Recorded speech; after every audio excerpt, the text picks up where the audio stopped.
Conman, the most devious of all criminals. Charming, cool and calculating, they betray trust and devastate lives, yet remain a complete enigma.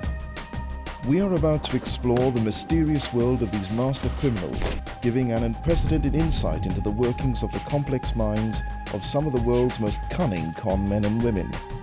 We will reveal the detail and the intricacies of their elaborate crimes and uncover how they were dramatically brought to justice. In this show, the story of the bogus and ruthless psychic who cruelly used people's beliefs in the spiritual world. Manipulating the comfort his elderly victims drew from his self-proclaimed psychic powers, he used their trust as his vindictive and vicious weapon. Targeting the most vulnerable people in society, Paul Williams preyed upon the lonely, grieving and elderly, and used their fragile susceptibility as his tool to get his hands on their life savings.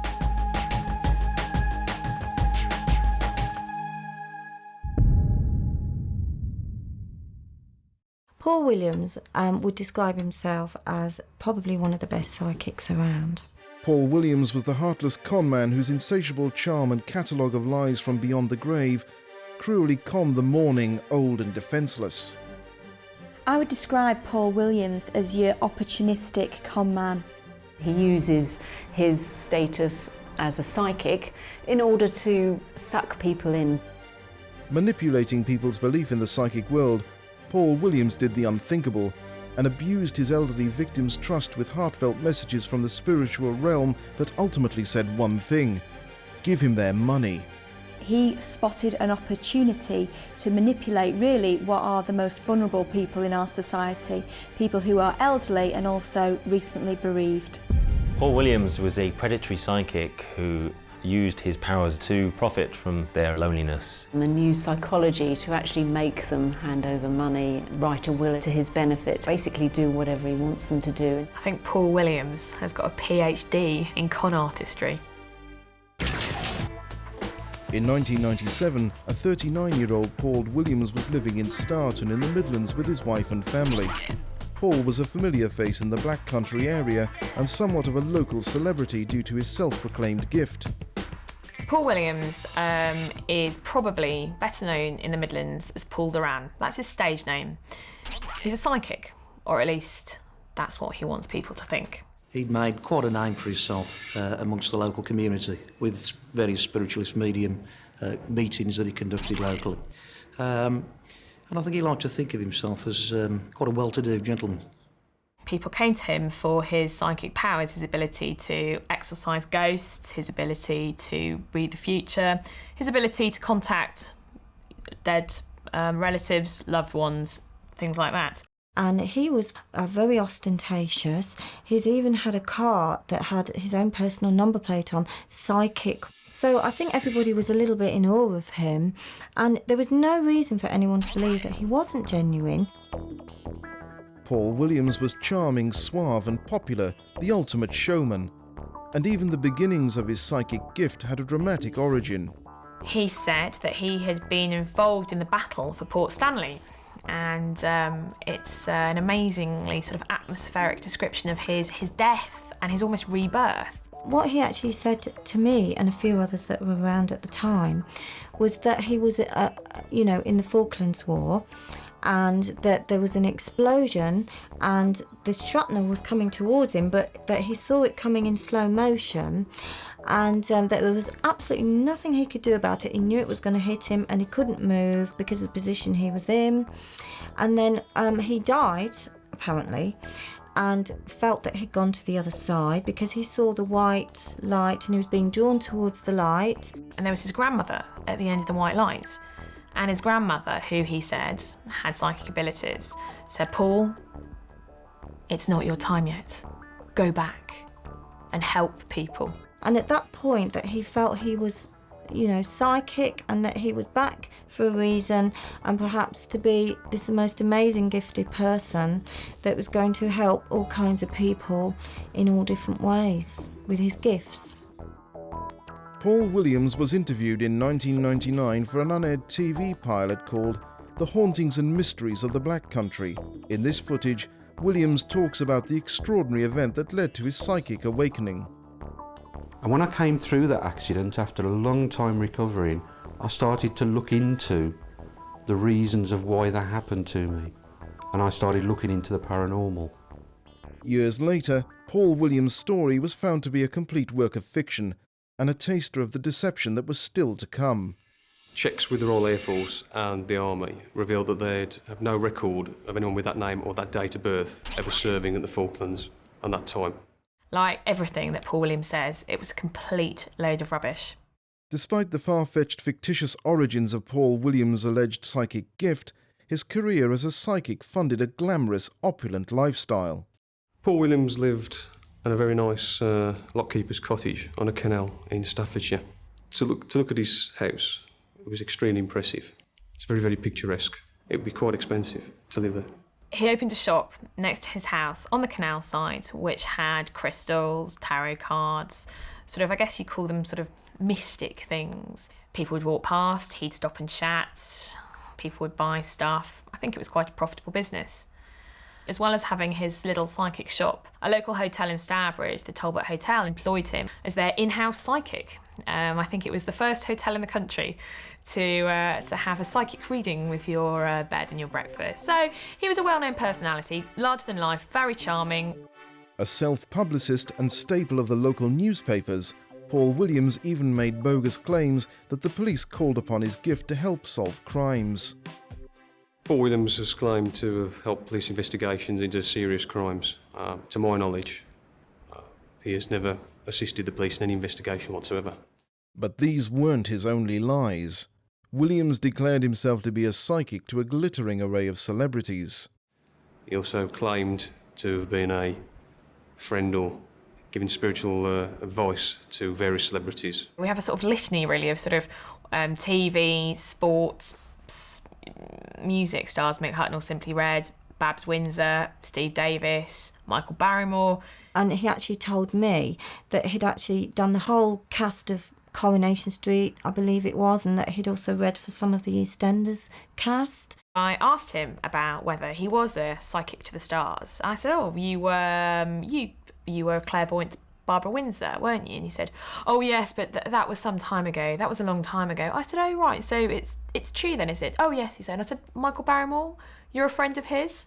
He said, "Oh, yes, a little bit more on shaky ground." I said, "Mick Hucknall, Steve Davis?" "Yeah, some time ago," he said. When asked, all the celebrities Williams has claimed to have given psychic readings to deny any knowledge of meeting Paul Williams or Paul Duran. But the lies that he told weren't just connected to celebrities. They weren't just harmless, "Oh yes, I was an RAF hero." They weren't just, "Oh yeah, I was a mate of Michael Barrymore." They were much more harmful than that. He preyed on the old and vulnerable.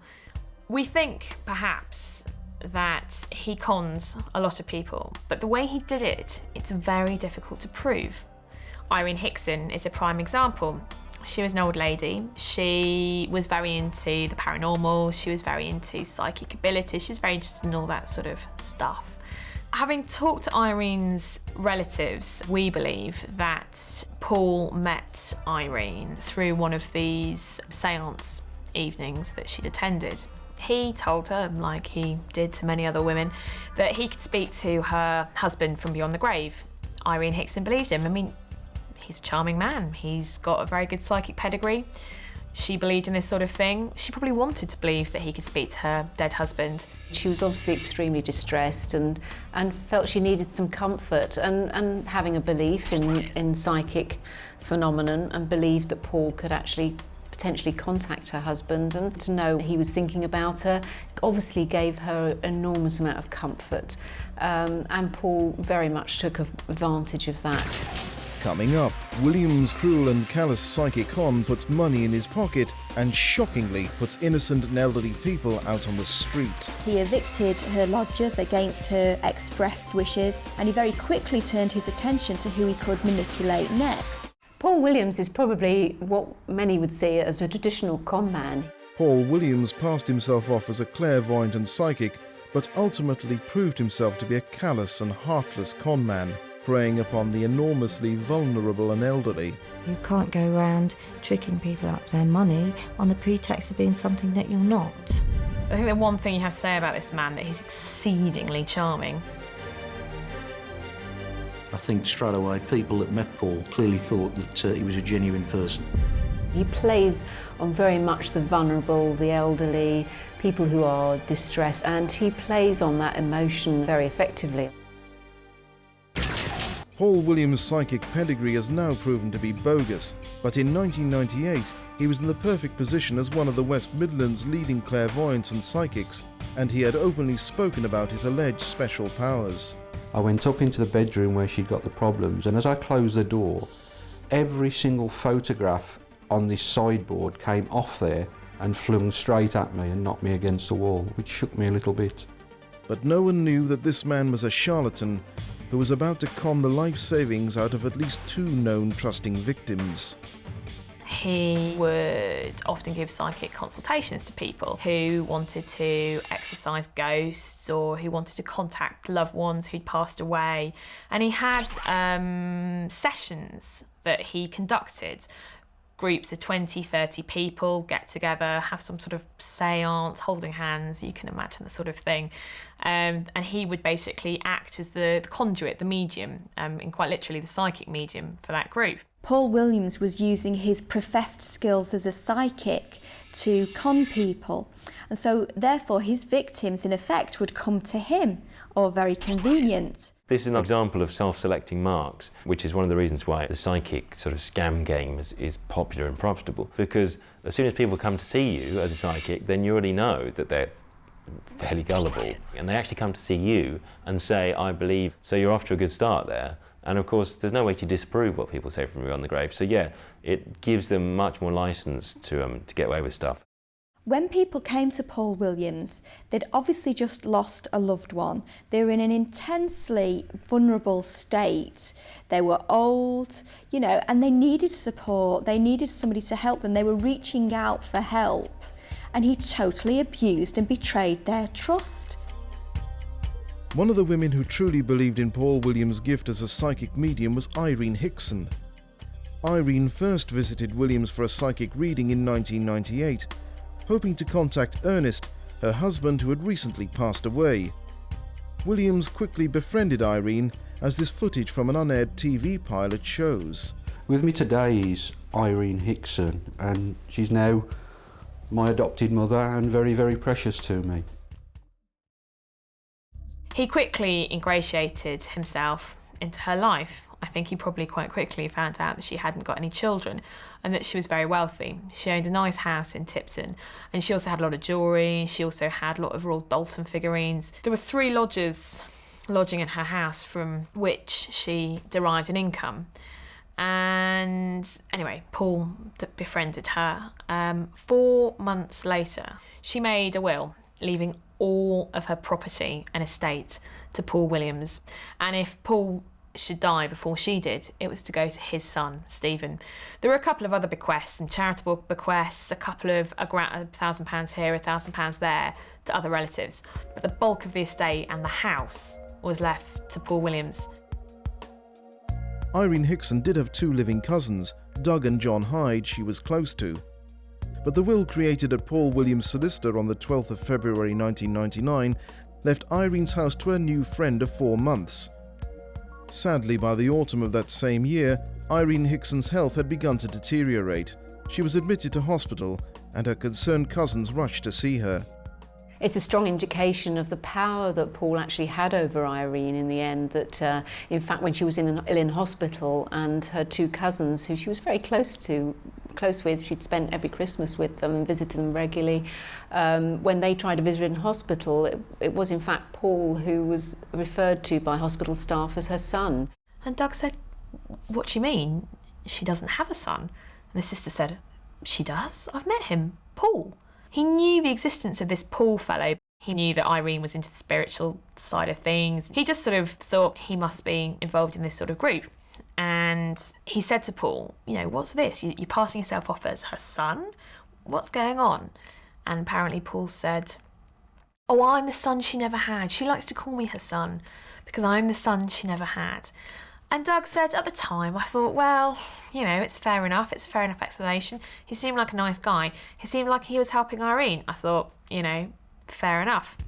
A couple of months later, Irene got very ill, and Doug wrote to her solicitor saying, do you think we should have perhaps power of attorney, offering to make Paul power of attorney with him and his brothers? The solicitor wrote back on Paul's instruction saying, no, she's of entirely sound mind.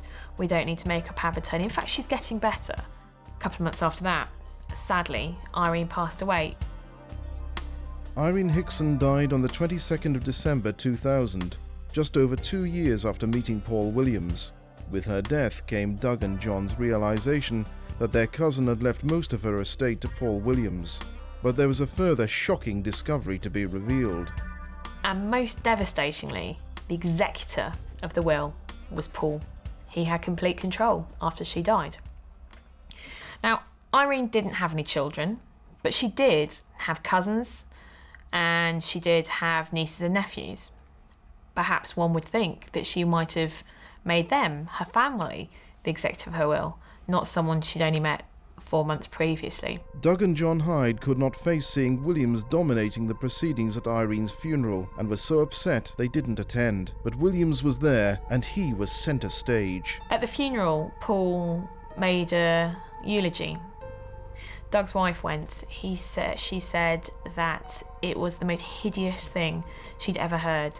He cried crocodile tears. He said that Irene was his closest friend. The second mother he'd had. She said it just rung so hollow. Now, no doubt Williams convinced himself that actually he wasn't doing anything wrong. If Irene wanted to leave her possessions to him upon her death of her own free will, well, so be it. Who's to deny her her dying wish? Well, actually, he was to deny her her dying wish later on. Paul Williams hadn't broken the law, but Irene Hixon's generosity gave the bogus psychic the means to go on and con one of her lodgers in the cruelest way, and the con man failed to respect Irene Hixon's final wishes. We get a glimpse of the true man, Paul Williams, after she dies, because in fact he does gain ownership of her house, but in her will, as he well knew, she stipulated that she wanted her lodgers to carry on living there. One of them had already died by this point, but there were two others, Gerard Rowley and Ted Bushikowicki, Polish chap. In Irene's will, it stipulated that these men should be able to live there for as long as they wanted after her death. 12 months to 18 months after Irene had died, the house was sold. Ted is thought to be homeless on the streets of Tipton, and Gerard Rowley was put into a nursing home, helped by Paul Williams. It's not exactly what Irene would have wanted. He totally abused the trust that she'd placed in him, and he very quickly turned his attention to who he could manipulate next, and that was Jerry Rowley, one of Irene's elderly lodgers. Paul Williams didn't rely on the fact he was a semi-famous psychic to work his magic. He relied on the fact his victim was vulnerable, elderly, and blind with cataracts. Clearly, Williams saw the opportunity there to take advantage of him and groomed him, built up a relationship with him of trust again. And eventually, Williams managed to steal his life savings from that poor man. Homeless after Irene Hixon's death, Paul Williams had found Jerry Rowley accommodation 10 miles away from his old home and helped to transfer his money to a more convenient bank. An act of kindness on the surface, it was actually a way for Paul Williams to devastatingly and heartlessly con an elderly disabled man out of thousands of pounds he was saving to fund his funeral. Well, I was nearly blind that time. I was nearly blind. I couldn't see anything. If I dropped a 50p piece on the floor, I'd very bad with cataracts, and I couldn't see anything. So I had my bank building society account in Tipton Building Society. So he said it'd be better for me to transfer from there to the Yorkshire here on High Street. So he went and I gave him the book. He went in and changed it from there up here to the Yorkshire, and it was like it wasn't a joint account. It was in my name. He puts his name on it with mine, and he drew the lot out up here and left me £100 out of 7,000 or whatever it was, about 7,000. Gerald Rowley, he was a tenant of Irene Hixon's. That's how Paul met him. He helped relocate him after she kicked him out of Irene's house into a sheltered accommodation in Stourbridge. He also persuaded him to swap banks, and in the course of that, made sure that he was put as a name on his bank account. He then stole Gerald's checkbook and bank details. And this bank account had about $6,500 in. He'd been saving to pay for his own funeral. Williams drained the lot and wrote many fraudulent cheques. Cheque fraud, or paper kiting, as it was known in traditional scam circles, is quite a traditional and lucrative field for scamming, because it's another form of credit. You know, here's a piece of paper, which is just a piece of paper, but it's worth money. I mean, it's ripe for scamming. But yeah, it's another example of how con artists are not troubled by conscience. Here's this poor old guy, this blind elderly guy, and he's ripping him off. You know, where's the humanity? But con artists don't have any. Jerry had put money aside for a funeral.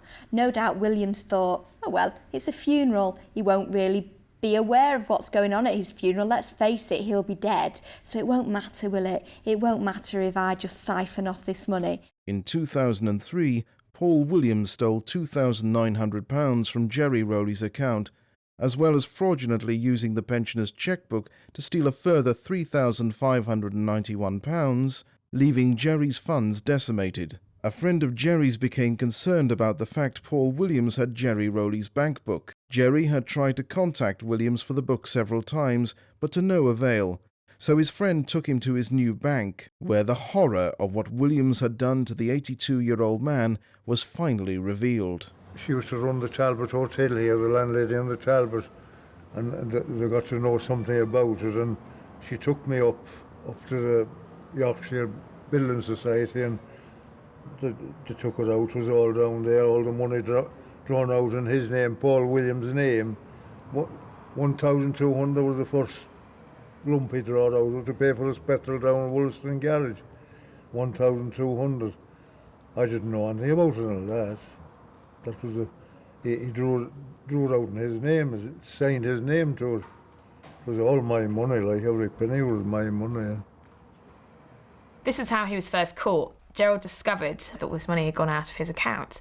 He realised that it must have been Williams and went to the police.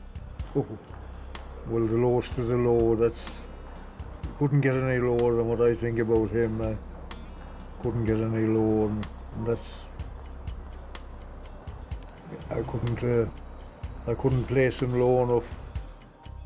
After losing his life savings, Jerry Rowley said he felt suicidal, but thankfully did not act upon his depression. However, Jerry did go to the police and reported what Paul Williams had done to him. Unbeknownst to Williams, the police began to investigate the conman, who, having cleaned out Jerry, had moved on to his next victim, and this victim would endure his cruelest and most callous con yet. Coming up, Williams takes his psychic con to the next devastating and despicable level. Williams actually told Joyce that he'd had a psychic message pushing him, pulling him and leading him towards the grandfather clock, where, surprise, surprise, the will was found hidden. Paul Williams is the criminal who used the spiritual world as his vicious conman weapon of choice, using it to devastate elderly and grieving people's lives. He tried to create a picture of himself that was that would lead other people to place their trust in him. Williams used the pretense that he was a psychic to con the vulnerable, bereaved and elderly. This is a man who took an opportunity in really a very cruel and callous manner. He just abused old, lonely, very, very vulnerable people. It's despicable. You can't go around messing with people's lives like that. He conned several people out of very large sums of money, and on the surface it would appear that they almost willingly handed it over to him. Paul Williams' method of using the spiritualist world as his target for scamming may seem rather novel, but within the dark and twisted annals of con artist history, there is a long line of criminals who have used this cruel and heartless method. Fake psychics have been doing this for a long time. The tools they use to convince people that they're for real. They use something called cold reading, or sometimes they use something called hot reading. Cold reading is basically where you look at people's posture and more to the point, you listen to what they say, and you take the tiny clues that they give you and you combine that with making very general statements or guesses or statements which have a high probability of being right, and you read people's reactions, and from that you sort of build up to be more and more accurate, and all the while they think that, you know, you're genuine, but actually you're just kind of, you're not actually really psychically finding anything out, you're just intuiting it or learning it from them. And hot reading is when you actually go and do some research, so you might know in advance that someone's coming to see you, and so you'd actually like look them up on the internet or even employ a private detective maybe to find stuff out, and then of course you can amaze them with information that you've psychically divined. And from working briefly with Paul Williams, psychic Sabina Hayward witnessed his hot reading firsthand. I would describe him as quite a manipulative person, and he was almost like, in a way, sometimes trying to get reassurance from me to prove to the audience around how genuine he was. And for example, we went up to, I think we were at the shopping centre, and I believe underneath some people died in a coal mining accident, and he was saying, do you feel anything about how it is around here? Because he was like, he'd find out something about a place first and then claim that he had psychic knowledge through his psychic ability about it. So he would sort of read up on stuff first and then, you know, make out it was purely because he was psychic that he was picking these things up. As this clip from an unaired TV show reveals, Paul Williams worked hard to convince the world that his psychic abilities were for real, rather than a tool he used to con people out of their life savings. I travel all over the country looking at the paranormal and looking at these happenings, but the favourite place is exactly where I live, which is the Black Country. No one could have predicted the cruel scam he was to pull next, but in the meantime, he was worrying and upsetting some of his trusting clients.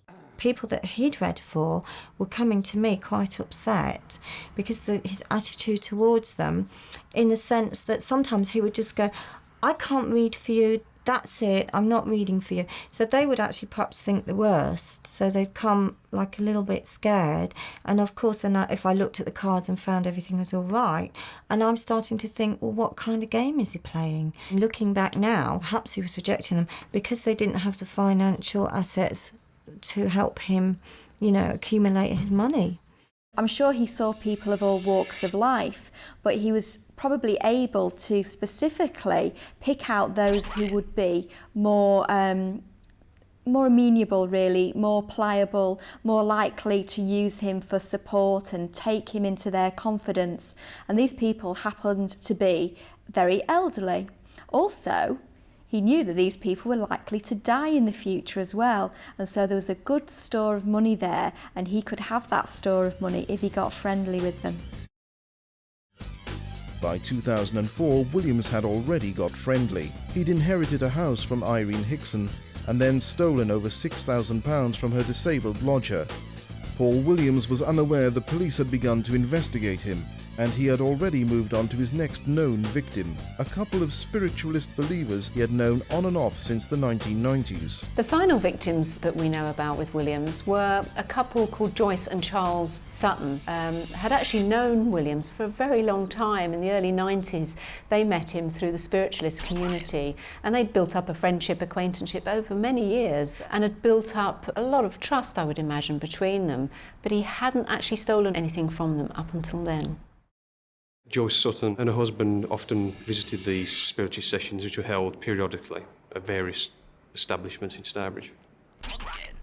They became good friends, and Joyce Sutton also requested Paul Williams' help to get rid of her evil spirit in her current address in Dudley. Joyce and Charles had met Paul Williams, or Duran, as he called himself, when he had exorcised the ghost of Charles Sutton's first wife from their home. Joyce was Charles' second wife and felt that his first wife wasn't very happy about their marriage. Williams even boasted about what he did for Joyce and her husband. To cut a long story short, I managed to sort that out, and the lady is now very grateful. I receive Christmas cards from her every year, birthday cards and little presents, and she's happy. Joyce Sutton may have been happy back then, but she had no idea of the evil stunt the bogus psychic would eventually manipulate her with. She quite clearly believed in what Paul Williams told her, and clearly had a good understanding of the spiritualist world and spiritualism from the meetings that she attended. And I think, based on the publicity that Paul gave himself, the meetings that she attended, and the work that he did at her home address, I think she believed everything that was said to her. At the end of 2004, Mrs Sutton's husband Charles fell ill. Mrs Sutton relied on Paul Williams to take her to hospital, do little errands for her. Unfortunately, at the end of 2004, Mr Sutton died. Obviously, quite catastrophic for Mrs Sutton. Charles Sutton had a heart attack, it was a massive stroke, passed away December 2004. Joyce, absolutely devastated, leant on her friend, Paul Duran. Paul Williams swooped in to console the grieving widow, the first stage in his wicked plan. And he was there for her, surprisingly. He was a rock, and he helped her deal with the death of her husband, and in fact encouraged her to move out into a hotel while she came to terms with what had happened to her husband. And I think, again, as it progressed, Joyce placed even more trust in Paul Williams. And it was his road in, if you like, to get into the heart of what he was looking to do to Joyce. The similarities between the Hixon case and the Sutton's case is the relationship between Williams and his potential victims, and the fact that he uses his so-called psychic abilities to perhaps have a hold over them, a power over them, the fact that he has ability to talk to somebody that they love, and because of that they respect him and trust him, and he builds up relationships with them for some time before actually carrying out the fraud. So he's a very clever, very manipulative man. Despite seeming to be the ultimate supportive and sympathetic friend, Paul Williams was actually plotting to betray and manipulate Joyce Sutton and the psychic world to a whole new level. A betrayal in the most disturbing and sickening way imaginable. Short time after Mr Sutton's death, Joyce Sutton was told by Paul Williams that he had a message from beyond the grave. Charles had contacted him. Obviously, Mrs Sutton, being quite vulnerable, believed this. What's intriguing was that Williams actually told Joyce that he'd had a psychic message pushing him, pulling him and leading him towards the grandfather clock, where, surprise, surprise, the will was found hidden. Hidden inside the clock was a will, a yellowing, aged bit of paper. The will, supposedly constructed by Charles Sutton, left exactly 50-50 his estate, his money from his county, if you like, equally between Mrs Sutton and Paul Williams. And Joyce herself said she couldn't quite believe it because he hadn't really liked Paul very much. But they went down to the bank. The bank honoured the document, and Paul Williams walked off with $6,500 of poor Joyce's money.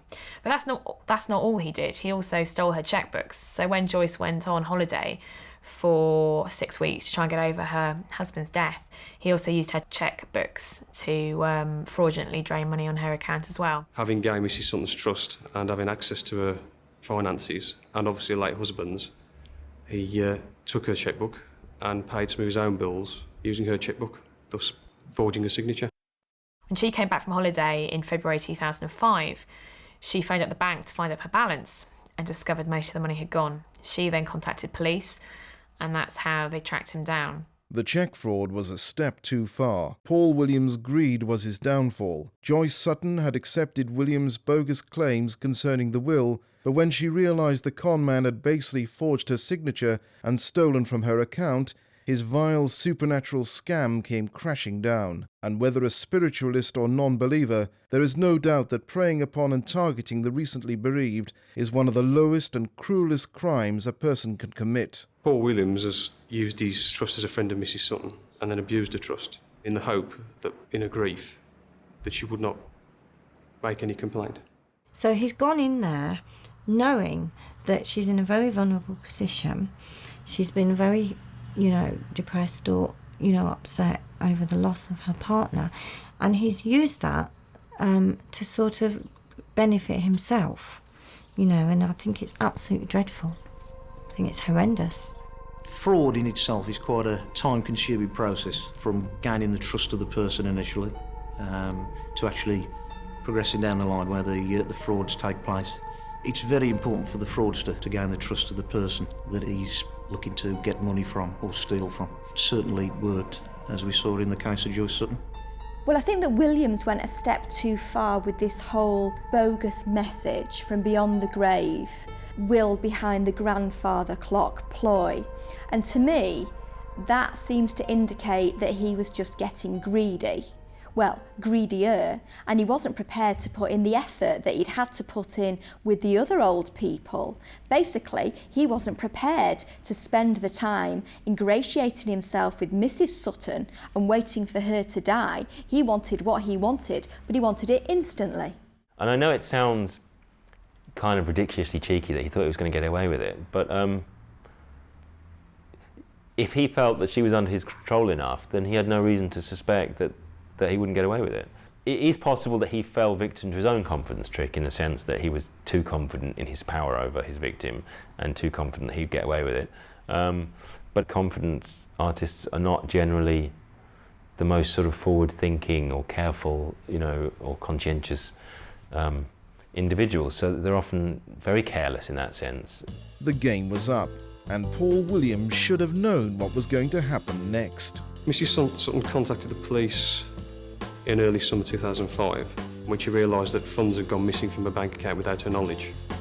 It was only then that she realised that her chequebook from her personal account was missing. Thankfully, Joyce wasn't taking this lying down. She smelled a rat. Went to the police, who in fact were already investigating Williams because of the money that had been stolen from Gerald Rowley. And they looked at this will and later found it to be a complete forgery.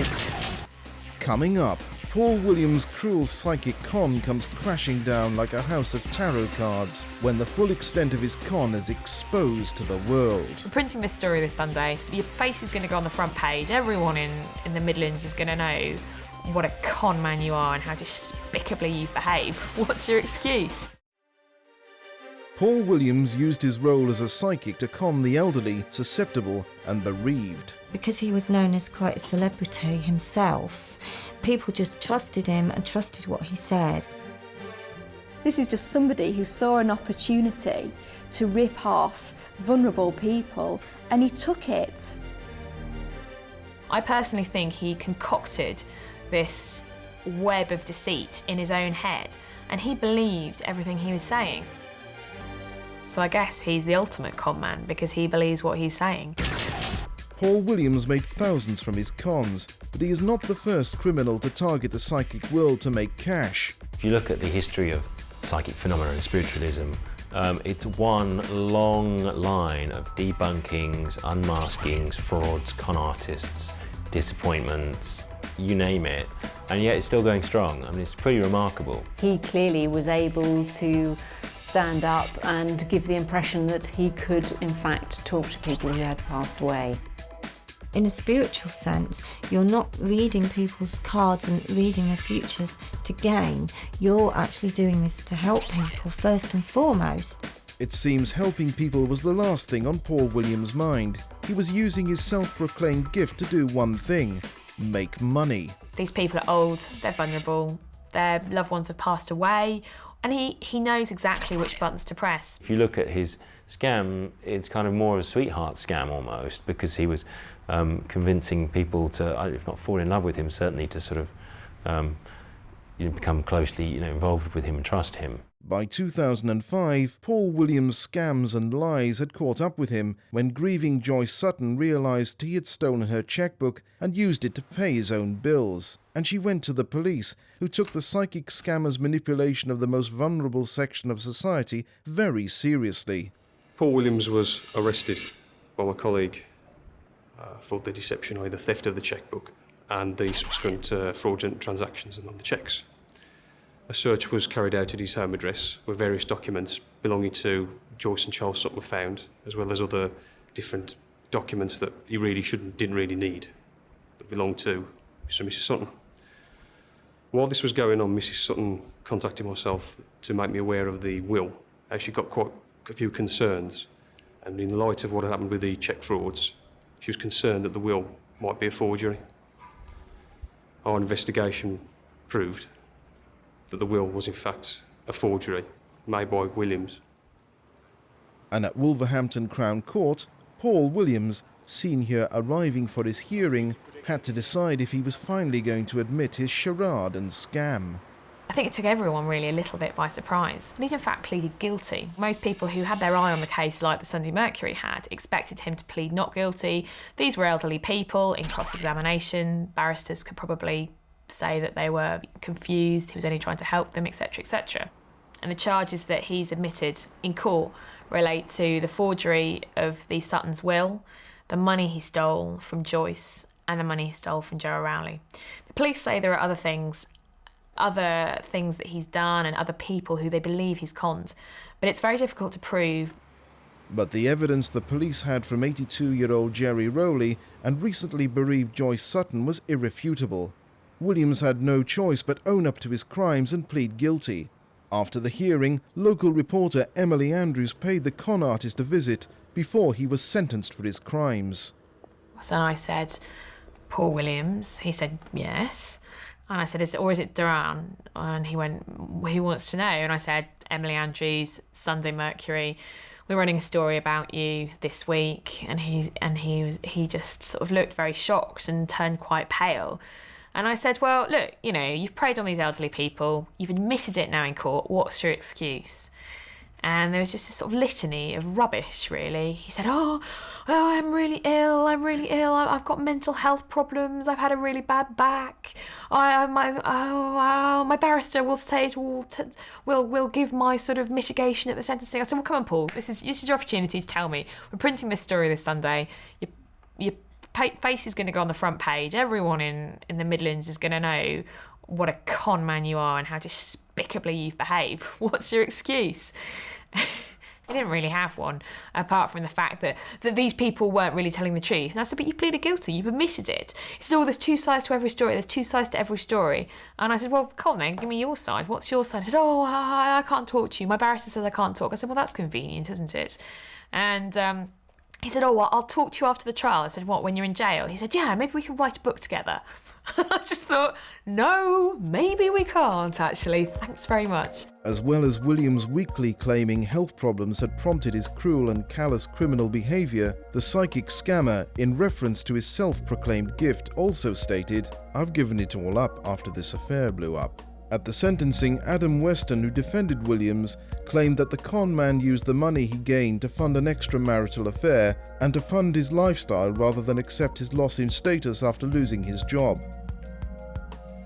So basically what he was saying was he needed money and he was prepared to go to whatever lengths to obtain that money, even if it meant defrauding elderly bereaved people. So that's not much of a defence really in my view. Saying, hey, I've got a lifestyle to support. Well, don't we all? Yes, we do, but we don't actually betray other people's confidences in order to support our own way of living.